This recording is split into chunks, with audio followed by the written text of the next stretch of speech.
32% ఉన్నటువంటి ఎస్సీ ఎస్టీలు మీకు బుద్ధి చెప్పే రోజు ఒక రోజు వస్తుంది. చంద్రబాబు నాయుడు గారు, ఉప ముఖ్యమంత్రి పవన్ కళ్యాణ్ గారు.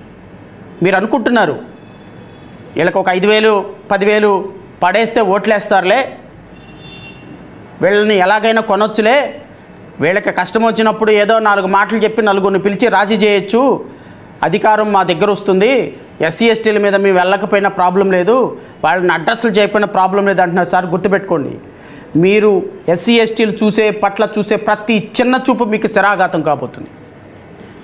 ఇంత జరుగుతుంటే రాష్ట్రంలో ఈ రాష్ట్రానికి హోమ్ మినిస్టర్గా ఉన్నటువంటి వంగలపూడి అనిత గారు ఎక్కడున్నారో తెలుసా అండి? వంగలపూడి అనిత గారు ఏం చేస్తున్నారో తెలుసా అండి? ఈ ఇన్సిడెంట్ జరిగిన తరువాత కూడా, ఇది ఈరోజు ఇన్సిడెంట్ జరిగింది, ది వెరీ నెక్స్ట్ డే గారు హోమ్ మినిస్టర్ గారు ఎలా ఉన్నారు అనేది మీకు చూపిస్తాను.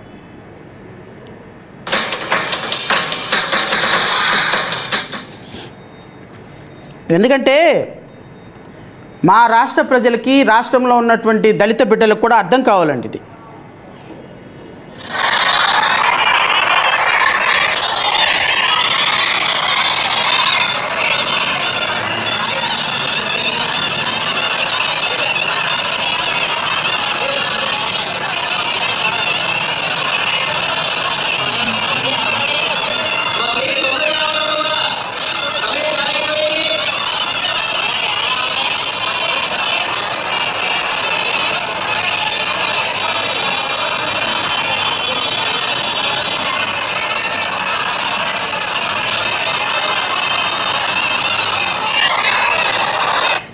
ఎవరిదన్నా పెళ్లి జరుగుతుంది అనుకున్నారా?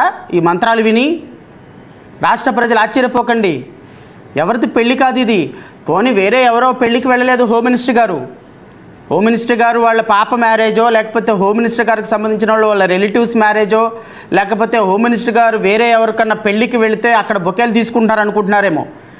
మంది మార్బలాన్ని, అధికార యంత్రాంగాన్ని, కొన్ని వందల మంది పోలీసుల్ని, ప్రభుత్వ లాంఛనాలతో, ప్రభుత్వం కట్టేటువంటి పన్నులతో, ప్రజలు కట్టేటువంటి పన్నులతో, ప్రభుత్వ లాంఛనాలతో మన గౌరవ హోమ్ మినిస్టర్ గారు చేసుకున్నటువంటి, అత్యంత ఆర్భాటంగా చేసుకున్నటువంటి పుట్టినరోజు వేడుకలు ఇవి. మీరు రాష్ట్ర ప్రజలు అనుకుంటున్నారేమో పాపం ఎవరికన్నా పెళ్ళికి వెళ్ళిందేమో, ఆ పెళ్లి వీడియో జడా శ్రవణ్ కుమార్ చూపిస్తున్నాడని. కాదండి. ఒక పక్క దళితులు, 29 మంది దళితులు అదే జిల్లాలో చనిపోతే, నిర్దాక్షిణంగా ఒళ్ళు కాలి పేలిపోయి అవయవాలన్నీ ఎక్కడికక్కడ చిన్నాభిన్నమైపోతే, ఇది జరిగి కూడా గట్టిగా 20 రోజులు కూడా కావటం లేదండి. ఇదే జిల్లాలో కోతవేటు దూరంలో దళితుల వెలివేత జరిగితే, ఇదే జిల్లాలో కోతవేటు దూరంలో మల్లం గ్రామంలో, పవన్ కళ్యాణ్ గారి గ్రామంలో దళితుల వెలివేత జరిగితే పరామర్శించారమ్మా? మీరు పరామర్శించారా? పవన్ కళ్యాణ్ పరామర్శించారా? చిన్నపిల్లల మీద కులాహంకారంతో దాడి జరిగితే పవన్ కళ్యాణ్ గారు పరామర్శించారా? మీరు పరామర్శించి ఇన్సిడెంట్ని ఏమి మార్చలేరు సార్. మీరు పరామర్శించినందువల్ల ఇన్సిడెంట్ ఏమీ ఇంప్రూవ్మెంట్ జరగదు సార్. గౌరవ హోమ్ మినిస్టర్ గారు, ఉప ముఖ్యమంత్రి గారు పరామర్శించడం వల్ల వాళ్ళకి కొంత భరోసా వస్తుంది. అయ్యో మా మీద దాడి జరిగినప్పుడు, ఇబ్బందికరమైన పరిస్థితి వచ్చినప్పుడు గౌరవ ఉప ముఖ్యమంత్రి గారు వచ్చారు, ముఖ్యమంత్రి గారు వచ్చారు, హోమ్ మినిస్టర్ గారు వచ్చారు, మమ్మల్ని పరామర్శించారు, అమ్మయ్య అని. ఎలాంటి ఇన్సిడెంట్ భవిష్యత్తులో జరగకుండా ఉంటే తప్ప మీరు రావటం వల్ల బ్రహ్మాండాలు ఏం ఊడిపడవు సార్. మేము ఎందుకు రిక్వెస్ట్ చేస్తాము అంటే, ఆ బాధితులకు జడా శ్రవణ్ కుమార్ వెళ్ళి పరామర్శించడం వల్ల ఏం భరోసా రాదు సార్.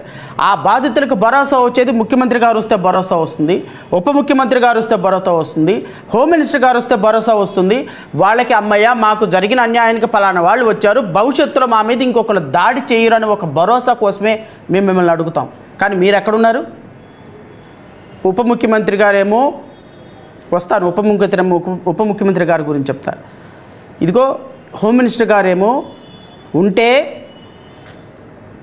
ఎక్కడో ఒక చోట క్రికెట్ ఆడుతూ సరదా వేలలో గోళ్ళ చేసుకుంటూ చిన్నపిల్లలాగా కేరింతలు కొట్టుకుంటూ మున్సిపల్ స్టేడియంలో ఉంటారు. లేదు అంటే అసెంబ్లీలో స్కిట్లు వేసుకుంటా, పాటలు పాడుకుంటా, డ్యాన్సులు వేసుకుంటా అసెంబ్లీలో ఉంటారు.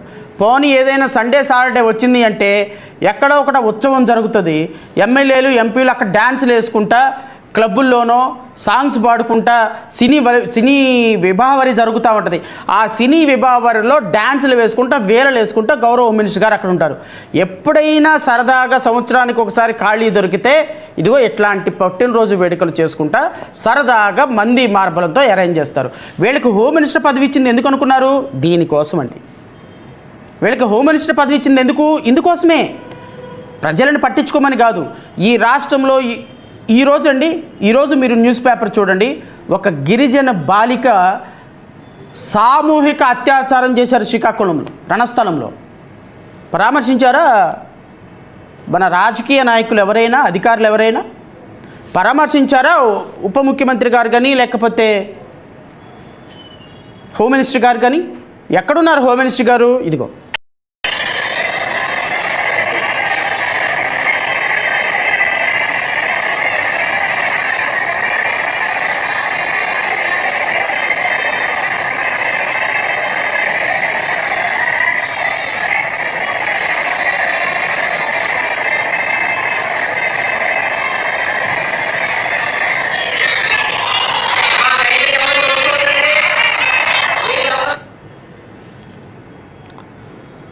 ఈ మహాతల్లి ఇక్కడ ఉంటే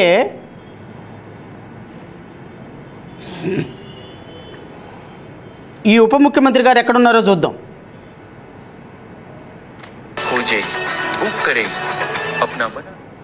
ఈ హోమ్ మినిస్టర్ గారు ఎక్కడున్నారు? ఇంకొక బాధ్యతాయుతమైనటువంటి మంత్రి ఎక్కడున్నారో చూద్దాం. వీళ్ళందరూ కూడా అదే కాన్స్టిట్యున్సీలో, ఇంచుమించుగా అదే కాన్స్టిట్యున్సీలో ఇది.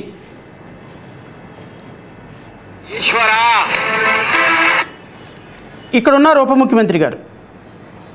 రాష్ట్ర ప్రజలు చూసి తరించండి.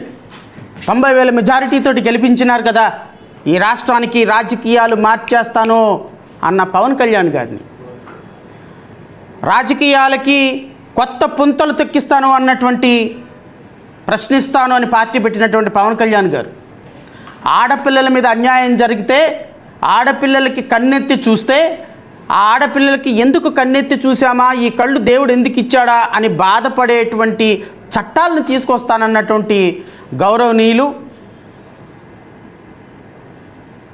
ఈ దేశానికి ఈ రాష్ట్రానికి మార్గనిర్దేశకం చేసేటువంటి ఒక శ్రీశ్రీ,